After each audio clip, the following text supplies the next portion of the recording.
தமிழ் கடவுளான முருகப்பெருமானின் திருவிழாக்களில் முக்கியமானது தைப்பூசமாகும். 27 நட்சத்திரங்களில் 8வது நட்சத்திரம் பூச நட்சத்திரமாகும். தை மாதத்திலேயே பூச நட்சத்திரம் வரும் புண்ணிய நாள் தைப்பூச விழாவாக இந்துக்களால் கொண்டாடப்படுகின்றது. தைப்பூசம் வரும் நாள் பெரும்பாலும் பௌர்ணமி நாளாக இருக்கும்.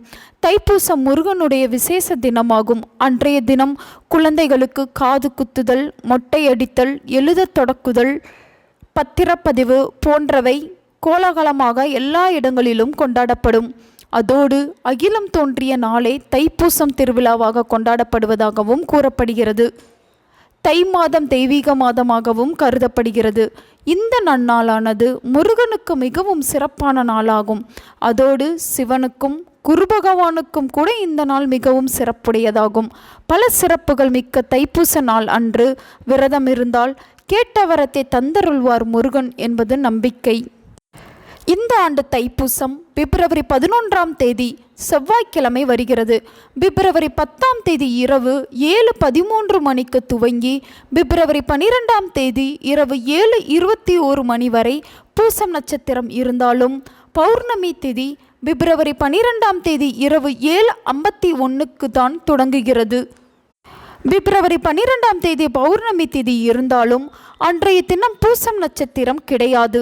இதனால் எந்த நாளை தைப்பூசமாக கருதி வழிபட வேண்டும், எந்த நாளில் விரதம் இருந்து முருகப்பெருமானை வழிபட்டு அவரது அருளை பெற வேண்டும் என்ற குழப்பம் பக்தர்களிடம் ஏற்பட்டுள்ளது. இதற்கான சரியான விளக்கத்தை காணலாம்.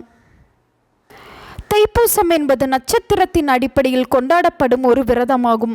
அப்படி பார்த்தால் பூச நட்சத்திரத்தை தான் கணக்கில் எடுத்து கொள்ள வேண்டும். பிப்ரவரி 11ஆம் தேதியைத்தான் தைப்பூச விழாவாக எடுத்துக்கொள்ள வேண்டும். அது மட்டுமின்றி இரவு 7:51 மணிக்குத்தான் பௌர்ணமி திதி துவங்குவதாக காலண்டர்களில் குறிப்பிட்டிருந்தாலும் அன்று மாலை முதலே பௌர்ணமி திதி இருப்பதாகத்தான் கணக்கில் எடுத்துக்கொள்ளப்படும். அதனால் பௌர்ணமி பூசம் நட்சத்திரம் இரண்டும் இருக்கும் நாளான பிப்ரவரி 11ஆம் தேதியை தான் தைப்பூசமாக கருதி அன்றைய தினம்தான் விரதம் இருக்க வேண்டும். இன்னும் சரியாக சொல்ல வேண்டும் என்றால் பிப்ரவரி 10, 11, 12 ஆகிய 3 நாட்களில் எந்த நாளில் விரதம் இருந்து வழிபட்டாலும் அதற்கு மிகப்பெரிய பலன் உண்டு. காரணம், பிப்ரவரி 10ஆம் தேதி பிரதோஷ விரதம் வருகிறது. பிப்ரவரி 11ஆம் தேதி தைப்பூசம், பிப்ரவரி 12ஆம் தேதி பௌர்ணமி. அதனால் இந்த 3 நாட்களுமே சிறப்பு வாய்ந்ததாக கருதப்படுகிறது.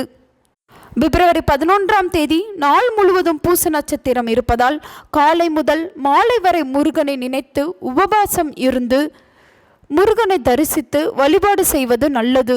இதில் காலை மதியம் என 2 வேளையும் பால் பழம் மட்டுமே அருந்தி விரதம் இருந்து மாலையில் முருகன் கோவிலுக்கு சென்று வழிபடுவது சிறந்தது. முருகனை வழிபடும் சமயத்தில் முருக வேலையும் சேர்த்து வழிபடுவது நல்லது. முடிந்தால் காலை மாலை என 2 வேளையும் முருகன் கோவிலுக்கு சென்று வழிபடுவது மேலும் சிறப்பை சேர்க்கும்.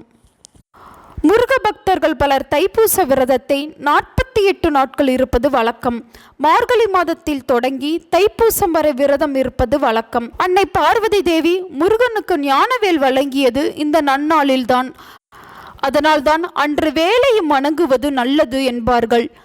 அந்த ஞானவேல் கொண்டே ஞான பண்டிதன் அசுரவதம் புரிந்தார் என்பது வரலாறு. தைப்பூச நாளில் முருகனுக்குரிய வேலை வழிபடுவதன் மூலம் தீய சக்திகள் நம்மை அண்டாது. இதனால் வறுமை நீங்கி செல்வமும் வசதி வாய்ப்புகளும் கிடைக்கப்பெறும் என்பது ஐதீகம். இந்த நாளில் குரு பகவானையும் சிவபெருமானையும் முருகப்பெருமானையும் வழிபடுவது மிகுந்த விசேஷமாகும். உங்கள் நண்பர்களுக்கும் உறவினர்களுக்கும் இந்த வீடியோவை ஷேர் பண்ணுங்க. அவங்களும் இதை பற்றி தெரிஞ்சுக்கிடட்டும். ஆன்மீகம் டிவி தமிழ் சேனலை சப்ஸ்கிரைப் பண்ணுங்க.